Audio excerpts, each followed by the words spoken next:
Muito obrigada, Ilze, mais uma vez pelo carinho.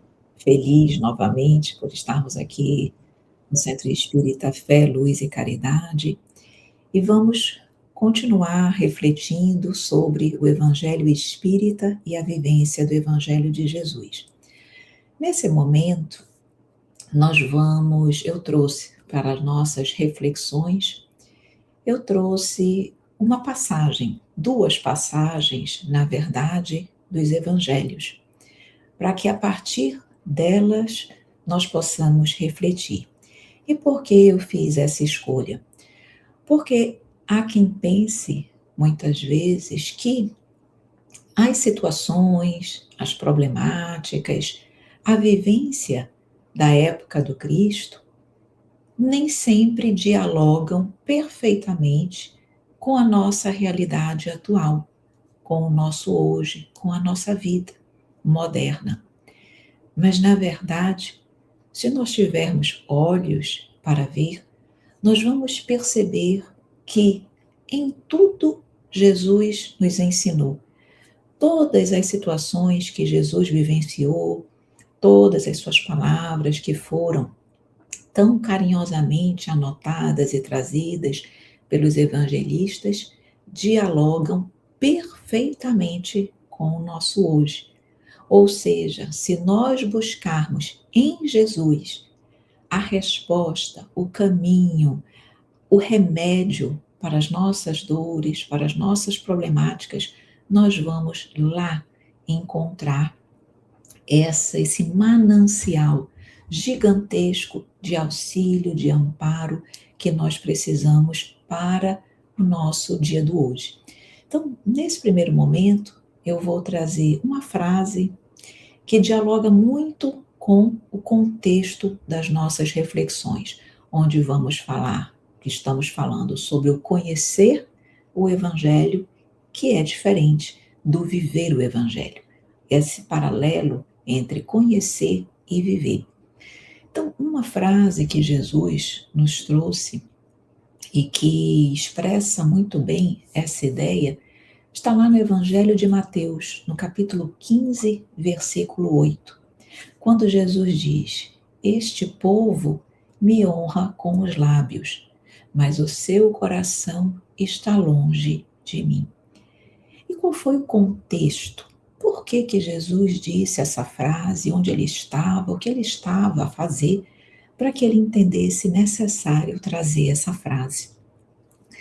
E Jesus, na verdade, nesse exato momento, ele estava ali comendo com os apóstolos e, como os apóstolos não lavaram as mãos antes daquele alimento, Jesus foi questionado pelos fariseus, pelos saduceus, pelos sacerdotes da época, no sentido de dizer por que que os discípulos deles não seguiam, os discípulos dele não seguiam os rituais religiosos da época, as tradições externas, aqueles costumes que nós sabemos que com o tempo, lá naquela época, passaram a ser vistos como um sinal de fidelidade a Deus.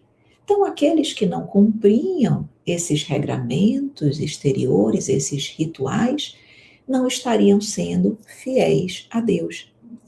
E Jesus, então, naquele momento, percebendo que as pessoas, principalmente os sacerdotes, estavam mais preocupados com as aparências, com aquilo que pareciam, e não aquilo com que realmente eles eram, Jesus então responde, quando ele foi questionado, ele responde com firmeza, mas com verdade, exatamente dizendo essa frase, que o povo o honrava com os lábios, mas o coração estava longe dele.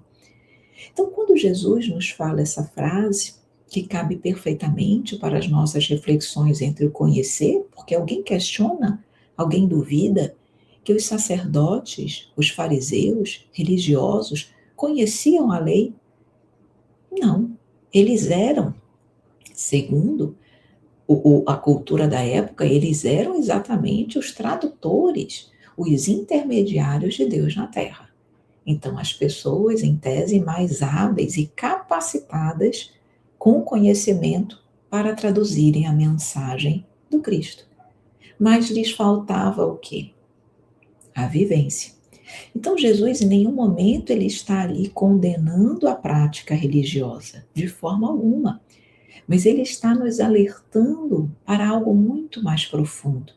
E que, se nós não estivermos atentos, nós podemos perigosamente cair na mesma situação, que é substituir a transformação interior pela aparência exterior. Quando falamos muito bonito, mas na verdade aquilo não é real. Nós não sentimos verdadeiramente aquilo que falamos.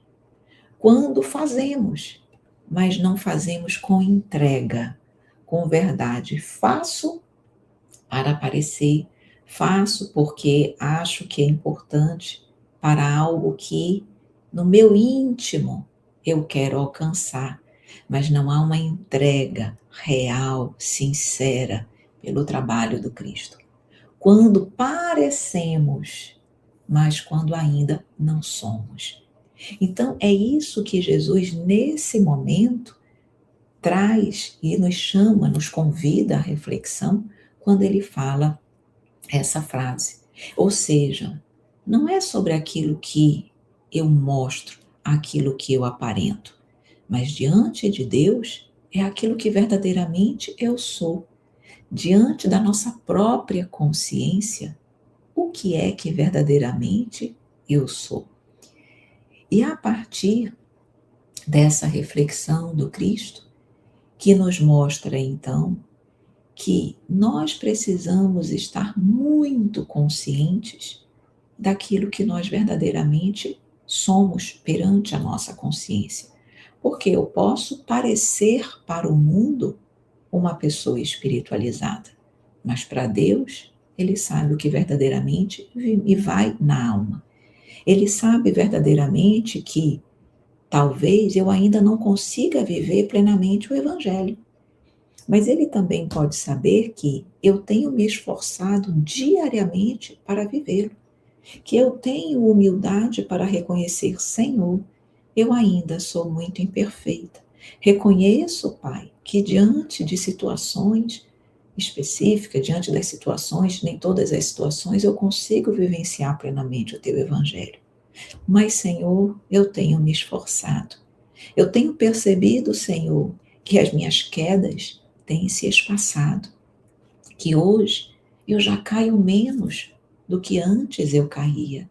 Ainda sou imperfeita, Senhor. Sim, eu sou, Senhor, mas um pouco menos que ontem.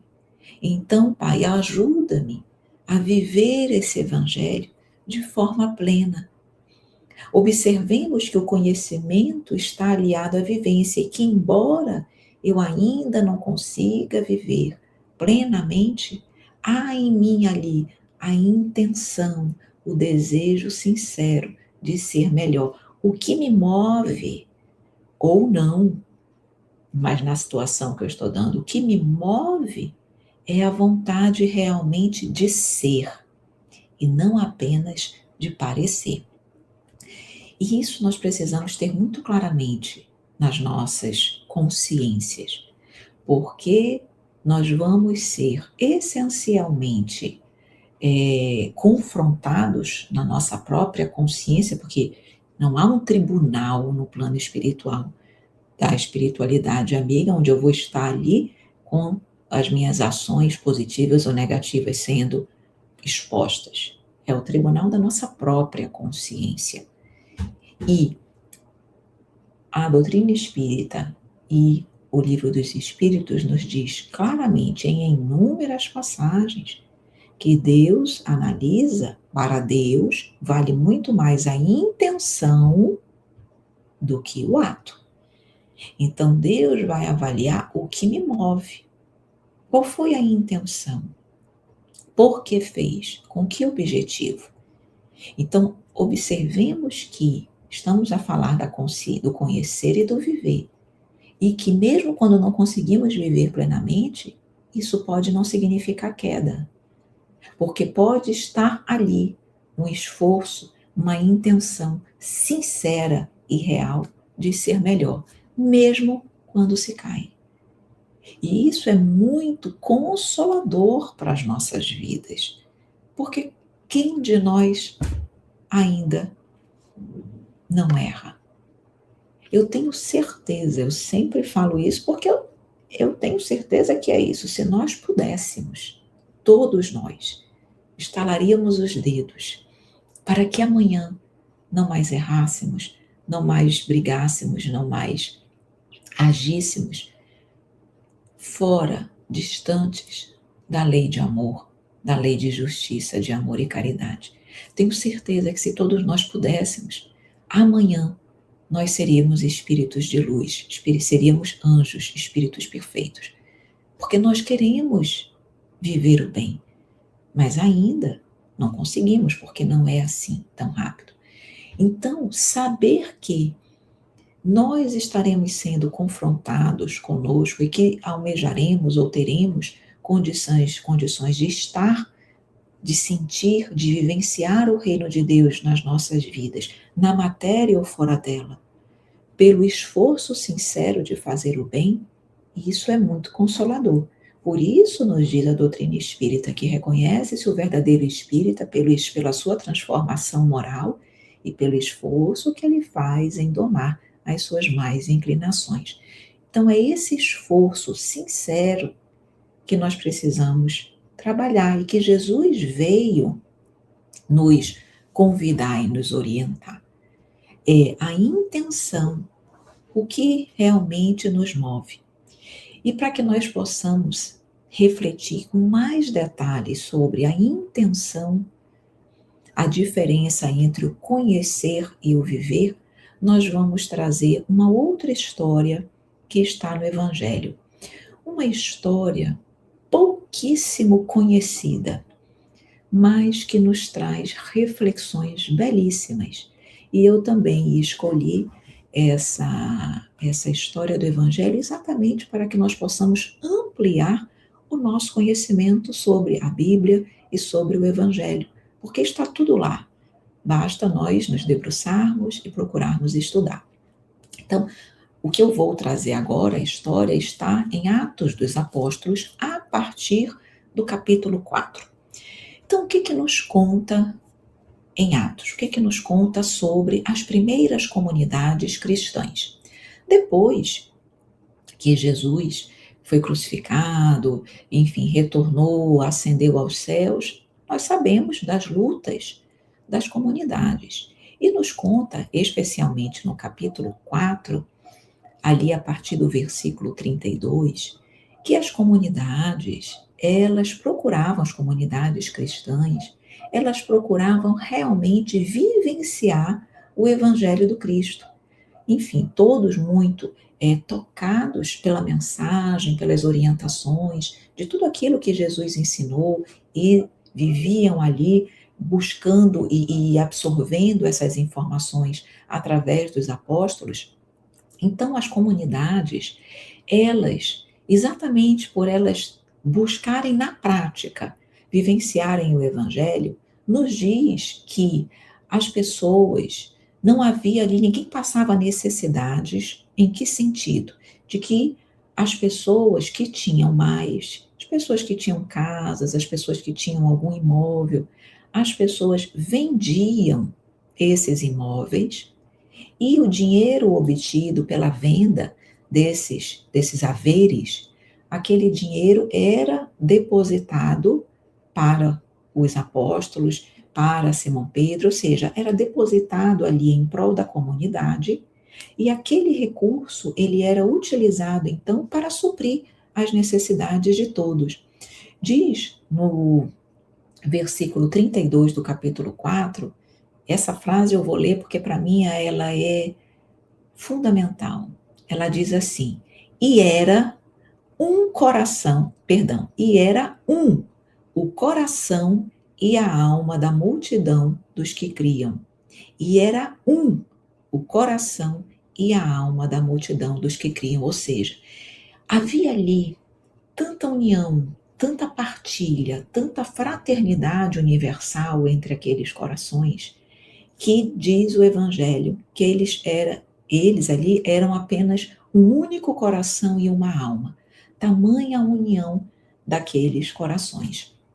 E, seguindo nesse capítulo, diz então que não havia ali nenhum necessitado, porque todos que possuíam herdades ou casas as vendiam e traziam o preço daquilo que fora vendido e depositavam aos pés dos apóstolos. E repartia-se com todos segundo a necessidade de cada um. Então, o capítulo 4 vem mostrando ali claramente que aqueles primeiros cristãos, de fato, tentavam viver tudo aquilo que eles haviam aprendido com Jesus. Observemos que essa informação nos mostra que eles não apenas ouviam o Evangelho, nos mostra que eles não apenas conheciam o Evangelho, mas que eles tentavam realmente viver o Evangelho. E naquele ambiente, então, as pessoas vendiam os seus bens. Observemos aí, o egoísmo não se fazia presente, porque as pessoas pensavam no todo. Nós não conversamos que precisamos tirar o olhar do eu, do egoísmo, para que nós possamos olhar para o outro. Então, nesse momento, o personalismo era deixado de lado e entrava em foco o nós, a comunidade. Ajudavam-se mutuamente e ninguém passava necessidade. Ou seja, nós percebemos nessa passagem do Evangelho que o Evangelho saía do discurso e ele entrava na prática, na vivência. Isso está no capítulo 4 de Atos dos Apóstolos. E aí adentramos no capítulo 5, onde nós vamos conhecer a história de um casal. E que tem tudo a ver com o que foi dito no capítulo 4. E nós vamos conhecer a história de um casal cristão chamado Ananias e Safira. Eles eram marido e mulher. Está lá no capítulo 5 de Atos dos Apóstolos. E nos diz aqui, eu vou contar a história, depois nós vamos analisar mais detalhadamente a história. Mas eu vou primeiro contar, depois vamos fazer a análise. O que nos diz o capítulo 5? Que Ananias, ele vendeu uma propriedade. Não foi dito que os apóstolos vendiam as propriedades e depositavam os valores aos pés dos apóstolos para servir a toda a comunidade? Pois muito bem, Ananias, conversando com a sua esposa Safira, decidiu vender a sua propriedade. Vendeu. Só que o que ele fez? Ele reteve um valor da venda. Não diz quanto, o Evangelho não nos diz quanto, mas diz que ele reteve parte da venda. A sua esposa Safira tinha conhecimento disso, mas ele não falou nada para a comunidade. E foi até os apóstolos, foi até Simão Pedro e depositou a parte que ele reservou para a comunidade, depositou ali aos pés do apóstolo. E ele, vejam bem que naquela época, normalmente se depositava tudo, mas não havia essa obrigatoriedade. Se alguém quisesse ficar com algum valor e depositar o resto, não tinha problema, colocavam isso. Mas Ananias não falou. Ananias depositou aquele valor como se fosse o valor integral da venda. E não falou para a comunidade, nem para ninguém, que ele tinha retido um pouco daquele valor. Ou seja, quis aparentar que estava dando tudo em prol da comunidade, quando na verdade não estava. E quando então depositou aos pés do apóstolo Simão Pedro, Simão então disse assim: Ananias, por que encheu Satanás o teu coração para que mentisses ao Espírito Santo e retivesses parte do preço da tua casa? Se você guardasse, não ficava para ti? Se você vendesse, o fato de vender ou não era uma decisão sua? Não estava em seu poder? Por que então decidiste isso em teu coração? Mentir sobre o que tu resolveste reter. Tu não mentiste para os homens, tu mentiste para Deus. E aí, quando Simão Pedro estava diante de toda a comunidade, quando Simão Pedro então disse sobre isso que aconteceu com Ananias, ele naquele momento ouviu aquelas palavras, caiu e morreu, expirou naquele exato momento. E aí, claro, retiraram ele dali, sepultaram Ananias, passaram-se 3 horas, mais ou menos, e chega a sua esposa Safira. Ela não sabia o que tinha acontecido com o seu esposo Ananias. Ela chega. E quando ela chega, Simão Pedro pergunta para ela e diz o seguinte: vendeste, portanto, a tua casa, a tua herdade? Não diz o valor, só diz vendeste, portanto, ou seja, confirmando. Por quanto tu vendeste? Aí ela diz, eu vendi, portanto, ou seja, ela confirmou o que Ananias tinha feito. Então, vamos supor que tivesse vendido por 100, mas disse que tinha, e vendeu, na verdade, por 150. 50 guardou e disse que tinha vendido por 100. E aí, Simão Pedro, então, pergunta dela, para ver se ela também ia manter a mentira do esposo. Vendeste, portanto, como quem diz, vendeste por 100? Ela diz, sim, vendi por 100, quanto, na verdade, vamos supor, tinha vendido por 150. E aí, naquele momento, Pedro diz para ela assim, por que é que entre vós vos concertastes para tentar o Espírito do Senhor? E aí, ela fala isso, e ele diz, eis aí a porta, os pés daqueles que sepultaram o teu marido, e também te levarão a ti. Pedro diz isso. E naquele exato momento, ela cai aos seus pés, exatamente como Ananias, e morre. E aí, levam-na, também enterram-na. Então, naquele momento ali, tanto Ananias quanto Safira, os dois expiram à frente de Pedro e à frente de toda a comunidade. Uma história fortíssima, pelo menos na minha análise. E se nós não estivermos muito atentos, nós podemos interpretá-la de forma equivocada, mas ela é perfeita e ela casa como uma luva para as nossas reflexões de hoje. Então, nós vamos agora analisá-la com calma e, a partir da análise, nós vamos fazendo as conexões com o conhecer, com o viver, com o nosso hoje, para que nós possamos, então, melhor compreender essa passagem.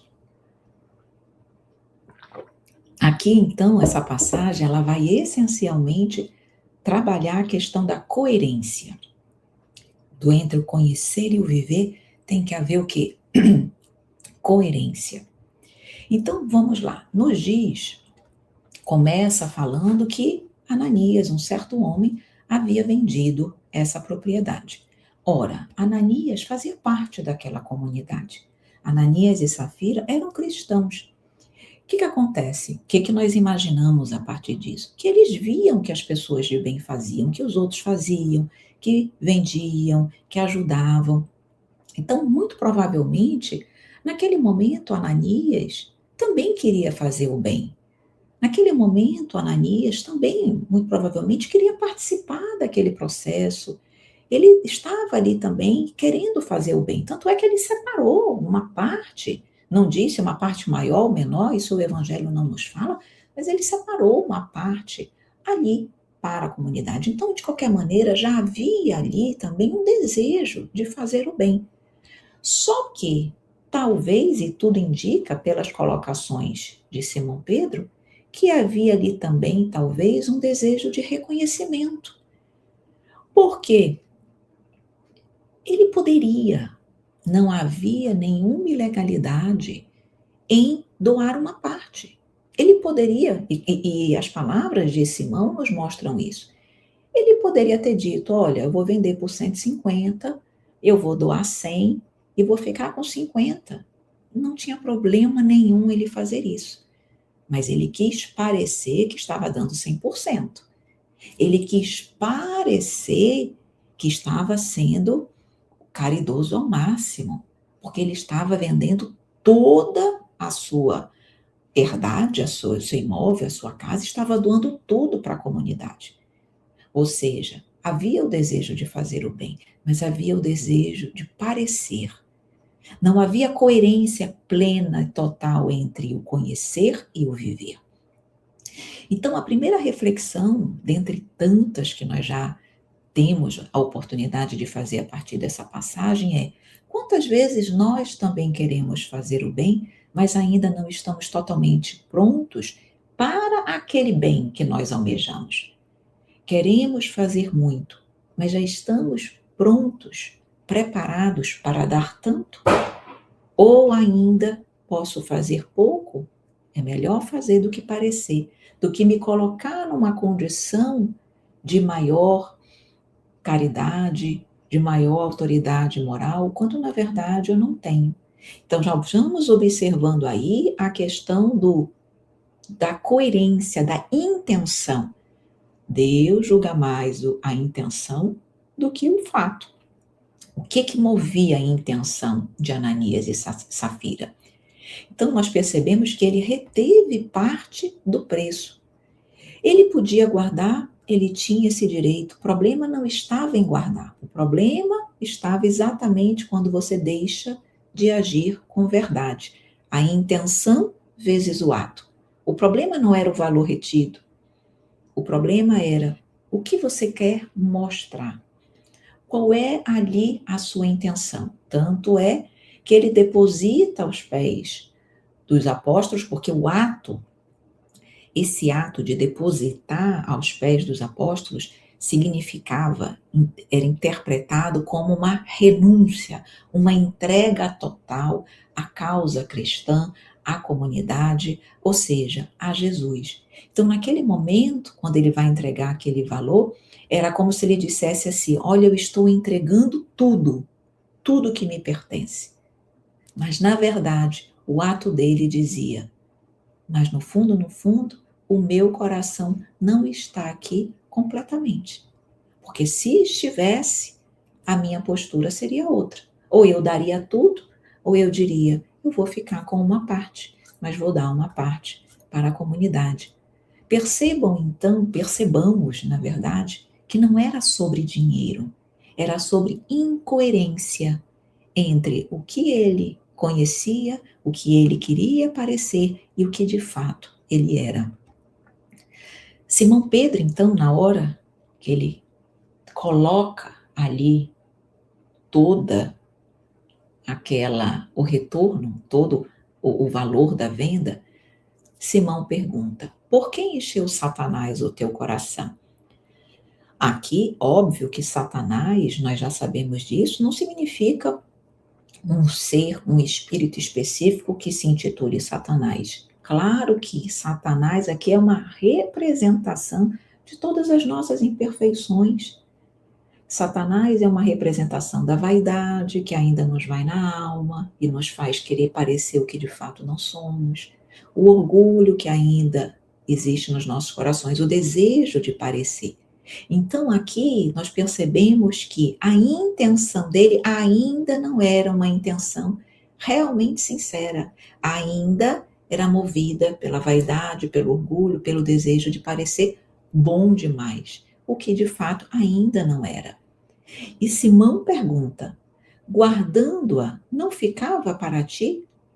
Simão diz o seguinte: se tu quisesses guardar uma parte, não ficaria para ti? Qual era o problema de tu guardares uma parte? Nenhuma, mas que fosses verdadeiro. Ele ainda continua: e vendida não estava em teu poder, ou seja, e após vender, o valor total não estava em tuas mãos? Não era teu, a herdade não era tua, a casa não era tua, o dinheiro não era teu? Tu não poderias com ele fazer o que querias, o que quisesses? Não era justo, lícito, reservares uma parte, se assim desejasses? Era. Precisavas ocultar e mentir sobre isso? Então ele diz: por que formaste este desígnio em teu coração? Ele significa: por que permitiste que essas tendências inferiores, a vaidade, o orgulho, tomassem conta do teu coração?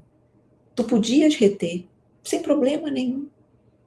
Mas por que permitiste que a vontade de parecer o que não era falasse mais alto do que a verdade, a coerência entre o ter, entre o ser. Então ali observemos que no mundo espiritual, perante Jesus, estejamos atentos às nossas intenções. É aquilo que eu falei, eu posso até cair, mas a minha intenção era boa.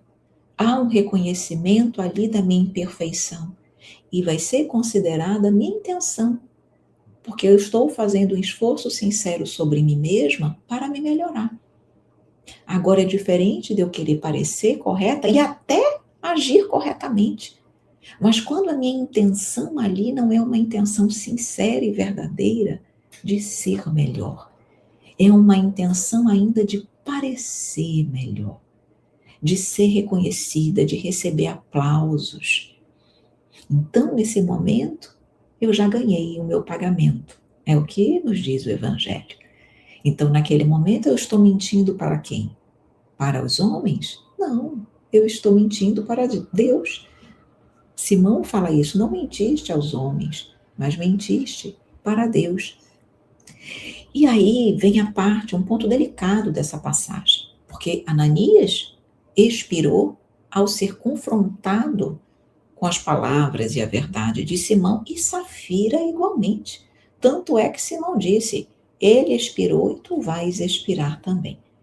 Estaria então Simão ali, de uma certa maneira, ocasionando, punindo Ananias e Safira pela mentira, pelo que eles fizeram, por uma intenção em desconformidade com a lei divina? Teria sido Simão ali o causador da morte? Claro que não.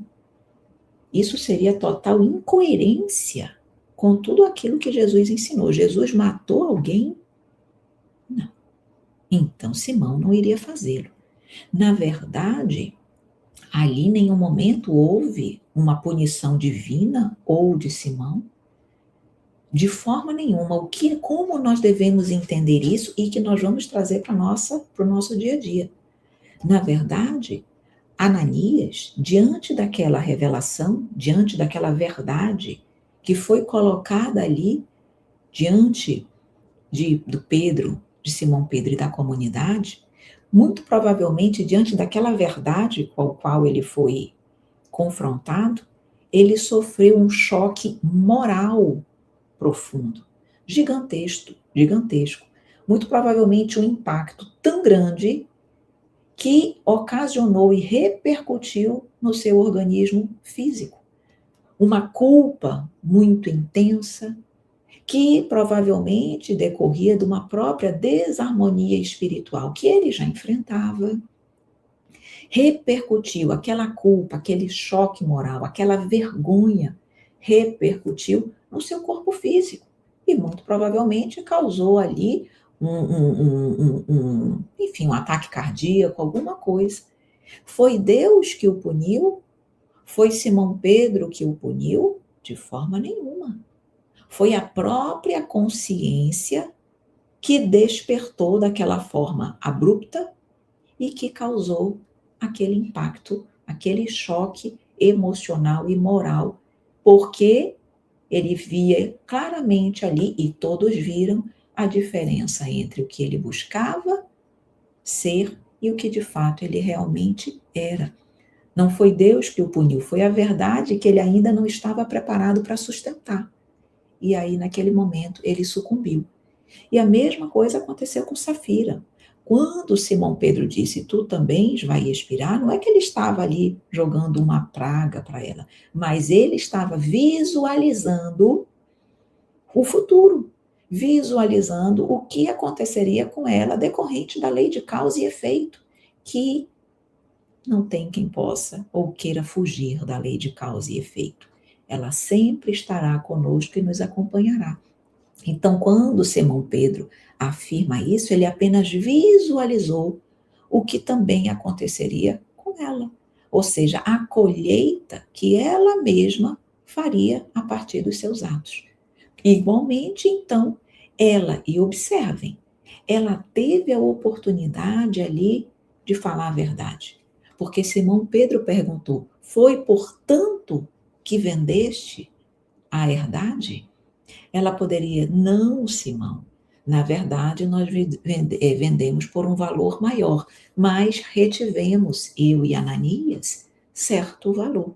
Poderia ter feito isso, mas igualmente buscou aparentar o que não era, ou seja, incoerência entre o saber, porque eles tinham todo o conhecimento, eles eram cristãos, junto da comunidade, entre a diferença entre o saber e o viver.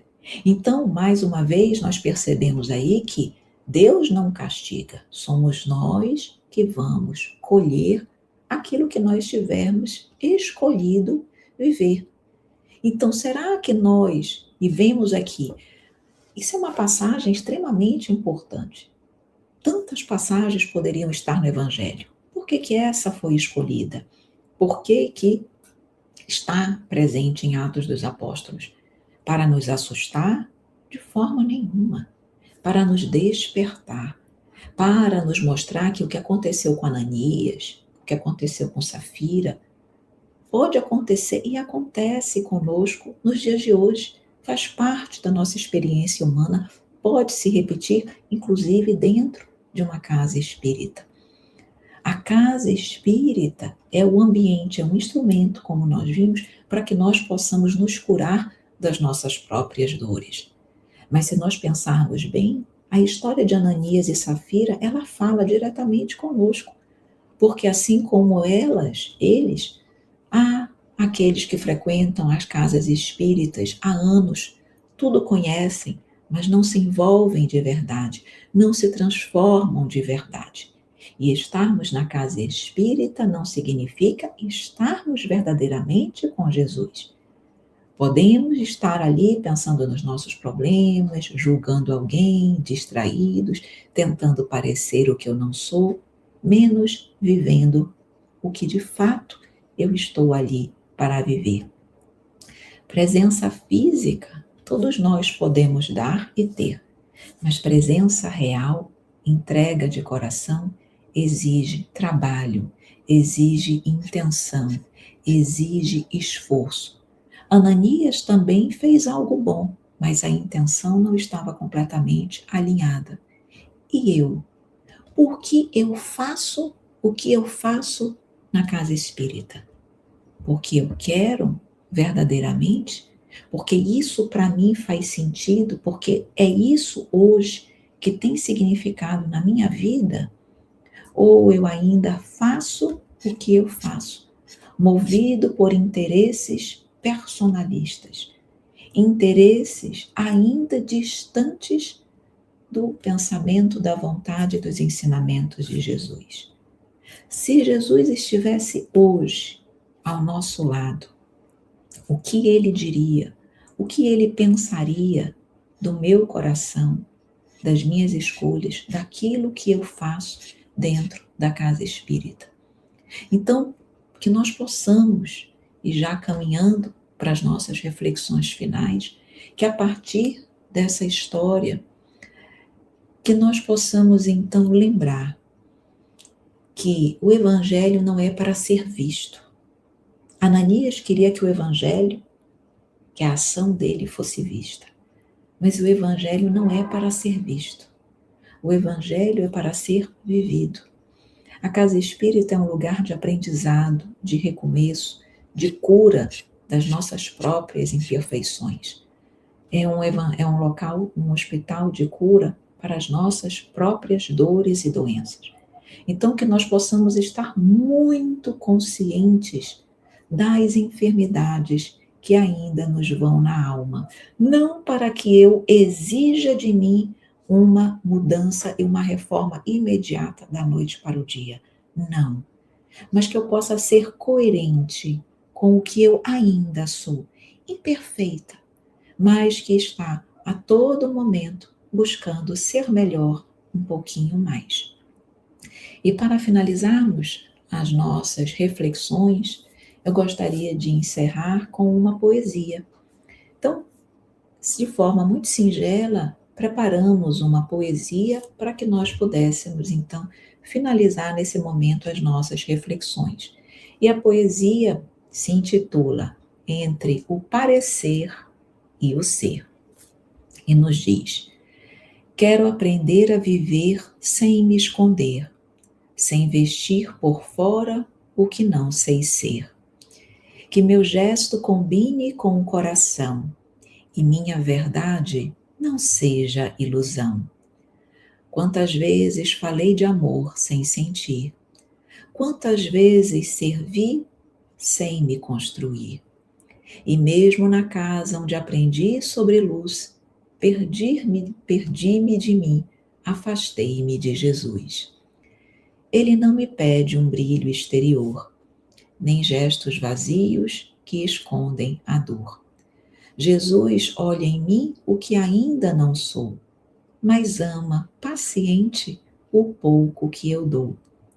Então, já não quero fingir transformação, nem vestir virtudes que não vêm do coração. Quero ser verdadeiro, ainda que em construção, e ofertar minha alma com sincera intenção.